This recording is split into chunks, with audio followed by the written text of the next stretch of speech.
Welcome. My name's Chris Davis, and today I just wanted to give my 2 cents on which is healthier, carnivore or vegan. And spoiler alert, I'm sticking with the carnivore side of things. So this is just my 2 cents and how I think things have gone and how things are. This first image you can look at is just our intestinal system. I put this in a different video on bioavailability. Because if you look at it and you look at the size of our large intestines, small intestines compared to herbivore, omnivore versus carnivore, we lean more towards the carnivore side. First off, these are the top 10 nutrients found only or in appropriate amounts in meat. And so this doesn't specify what kind of meat, pig, chicken, cow, fish, caribou, antelope, elk. But you have D3, B12, vitamin A, creatine, carnitine, carnosine, heme iron, DHA, EPA, and taurine. Right? So quite the abundance of nutrients just by having meat. Right? This is in particular beef. So what I did is I pulled out the types of products that I eat a lot of. So for example, for beef, probably 85% of my nutrition is straight from cow. The most abundant in cow, right? You have B12, zinc, selenium, iron, niacin, B6, and phosphorus. And then you can see, and you can take a screenshot of this, of all the different things that each of those does for you in your body. Right? Another chart that I was able to find, and this one is the daily value. Right now, granted, I don't know how much I believe the recommended daily values because I don't think they're actually calculated very well. I think there's some miscalculations or assumptions that are made, which they may not be able to get around, but it is what it is. If you look at all of these and what you need, this is quite the list, right? Even if it's the magnesium and potassium down here that are 6%, right? It still has it. And so it's quite nutritious to have cow. And then how much iron is in beef? So the reason I picked this one is because I do have hereditary hemochromatosis, and my doc told me that if I eat cow, I was going to have a bloodletting every 3 to 4 weeks, and I have one about every 15 to 16 weeks. And last time I was like 7 units above, whereas before I was hundreds and hundreds above. And so I didn't really need per se to have a letting, but I got it anyways because why not? I was there.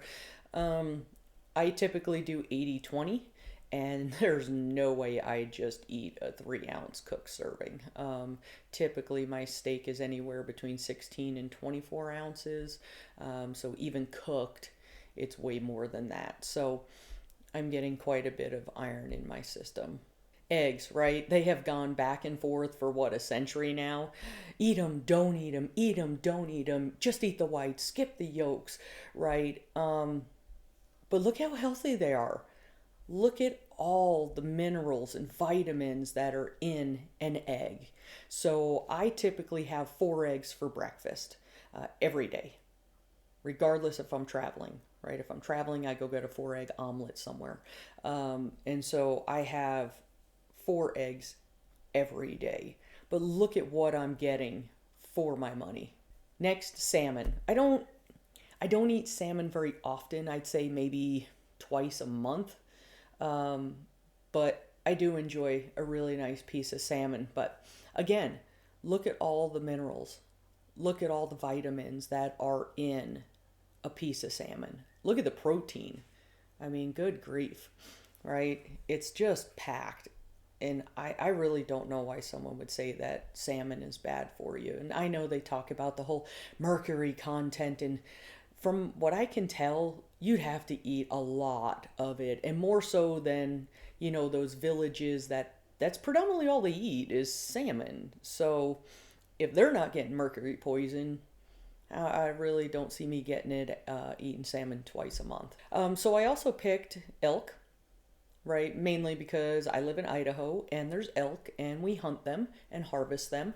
And so, I'm always told, well, don't eat elk because they're so lean that they won't work. Which, granted, an elk is more lean than a cow. And so you just got to be careful, because for the most part, I don't do protein modified fasting. So, but look at this. Look at the minerals. Look at the vitamins. It's ridiculous how much of a serving is in each of them. Okay. Again, all good stuff. Caribou meat. I added this one because I've never had it, but I would like to. It's on my bucket list to try caribou, right? You go up to Canada and there's caribou there, and so my goal is to hunt one at some point in my life. But again, right, it's got the cholesterol, the protein, the iron, the potassium, right? It's not carbohydrates, obviously, because it's meat. And so, again, it's just good stuff. So here are the what I could find for benefits of eating meat, right? Prevents anemia, right? Supports pregnancy, cardiovascular, psychological health. That's one of the big ones now, is they're finding that people that not just go ketogenic, but go 100% carnivore are getting off their antidepressants. They're getting off their anti-anxiety medications. And they're overall feeling better, right? Treats insomnia. I know that if because I do experiment once in a while, right? I'm like, well, let me try this carbohydrate. I don't sleep that night. Like, I really don't. I just toss and turn, and it's because of the carbohydrate, right? Delays cataracts, balancing your cholesterol level, because contrary to popular belief and what they've pushed on us, right? They've known for about, 80 years now that high LDL does not cause heart disease, and actually dietary cholesterol doesn't cause heart disease. And so, see one of my other videos on my recent blood work that I had done for cholesterol. Treating rickets. It was actually interesting. Let's see, what was his name? Explorer Stephenson and Karsten, right? Made me think of them. They were in the 1920s. They were vegetarian, forced to be carnivore when they're shipwrecked, and they were with the Inuit tribes in Canada for a year. And so they had no choice but to eat the way they ate, and they were carnivore. Not only did they not get scurvy, but they actually felt better, and I believe it was Stephenson's gingivitis cleared up. And so the rickets just triggered that thought for me. But, right, strengthening muscles, providing energy, healthy skin, right, and then it's a rich source of all these nutrients, which we already went over. But for me, right, it has put my GERD in check. Not that I know that it's ever cured, because every time I try carbohydrates, it's right there. But my GERD's in check, my IBS is in check, my inflammation is down. I just overall feel better, right? So why is this important to know, right? Why do we need to seem like we're always in a fight, right? You look at YouTube, it doesn't take long to see the vegan versus carnivore, carnivore versus vegan, right? It doesn't take a whole lot to notice that. So from my perspective, it's really just the fact that we've been lied to, right? As a society, since the 1850s, we've been lied to. Starting with, right, in 1858, Ellen G. White, right? She had a vision. God told her not to eat anything with a face. And she believed that in order for us to have the Garden of Eden again, Genesis 1:29, that we had to go back to eating just plants, right? Because the thought is since it doesn't mention any kind of meat or animal consumption before the Great Flood, well, then we must have been vegan beforehand. But it doesn't say that. It doesn't say just eat plants. So that was part of it, right? She also believed that it caused masculine thoughts and masturbation. And so we had to control ourselves by having no meat in our diet. Right. And then you had John Harvey Kellogg, which, poor guy, he was a scribe for Ellen G. White's book. And so my understanding is after 40 years of marriage, he never consummated his relationship. And he was a devout vegetarian. They actually go back and forth. Some people say he was a vegan, some say he was vegetarian. But either way, he was not eating predominantly meat. Of course, he's Kellogg cereal. And then you have C.W. Post in 1895, which again, Post cereal. And so why would Kellogg and Post want us eating meat? If it means that we're having bacon and eggs for breakfast, it means we're not having cereal, right? We're not buying their crap. So then in 1902, the General Education Board was created with $1 million grant by Rockefeller. What could possibly go wrong there, right? So he got in trouble for monopolizing the oil industry, and they told him he had to diversify, and he learned that one of the things he could do was take a byproduct of creating gas, the oil, that he could make medication. So he infiltrated the medical schools and the research institutes and was like, hey, they don't need to change their nutrition. They just need to take this pill, and that would make them better. And I believe these people and these events is what has caused us to be as unhealthy as we are. Now, don't get me wrong. Seed oils is a huge issue. Ultra processed foods are a huge issue. Got it. I understand that. However, one of the other problems that we have is the vegetarian, in particular, vegan diet. Right? Because here are the risks of deficiencies that a vegan has to deal with. Right? So they could be, and most likely are, deficient in all of these. For example, B12. I know there ain't a stitch of B12 in any vegetable. Pick one. There's no B12 in there. And so they have to supplement, right? Which, whoa, that became just a rabbit hole there. I was researching when we started creating and then synthesizing vitamins. And again, it's all well, you don't need to eat the food that has the vitamins and minerals. Just take this pill. Just take this pill. You don't know what else is in there, but by God, we're going to save the planet by not eating animals. And so it's all about the money.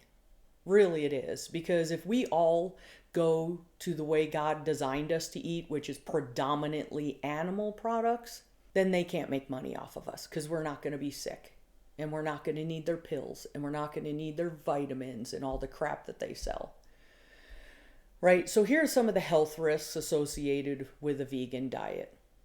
Right? And really, right? Hair loss, dermatitis, anemia, osteoporosis, bone fractures, right? Anxiety, depression. That's why I think a lot of people that go carnivore, they get off their meds for anxiety and depression because they're getting the saturated fat, they're getting the cholesterol that they need. And so hyperthyroidism, sarcopenia, right, which is loss of muscle, which again is another thing that I believe is another thing that they want, right? They want us like Wall-E, right? Remember the movie, the cartoon, where all the fat ass people were on the little conveyor things that just drive them around and they're drinking their soda? That's what they want, because what a better way to control a population than to have them not be able to take care of themselves or business. So, moral of the story, my view, eat meat. Eat a lot of meat. Right? Whether that's in the form of cow, chicken, fish, pork, elk, antelope, caribou, deer, right? Whatever is in your region of the world that you live in. Start with that. And then I do believe, yeah, some people can sprinkle in some grains. They can sprinkle in some fruit, sprinkle in some veggies, and have no ill effect. And so I recommend these books, right? These are people that are way smarter than me, can articulate far better than I can, and they are giving us the information, right? So we have Stay Off My Operating Table, The Great Cholesterol Con, Lies I Taught in Medical School, The Great Plant-Based Con, Toxic Superfoods, and Lies My Doctor Told Me. I highly recommend that you get them on Audible or get the hard copies or whatever, but take the time, right? Because we are literally in a fight, right? I hate to say it. They keep saying, oh, you vegans and carnivores, you're so dogmatic. But the problem is the vegetarian vegan group has infiltrated everything. And they have skewed all kinds of science, either through funding it or being the researcher, right? They have skewed things. Check out some of my other videos. I've actually quite enjoyed debunking the research that tries to make a causative link between meat and really any disease. And there hasn't been an actual causation link for red meat in particular to any disease. So, with that, I hope you'll check out these books. I hope you'll educate yourself, right? Because that's another thing that they bank on, is the fact that we won't check into these things. It's who the hell has time, right? I just spent a day and a half researching so I can make this video and hopefully save other people the time. But do your homework and then try it. What do you have to lose? If you're going to live 80, 90, I mean, I'm going for 115. What's 90 days? What's 90 days of being 80 to 100% meat-based? It's nothing in the blank. So give it a try. Let me know how it goes. And with that, I wish you a blessed day.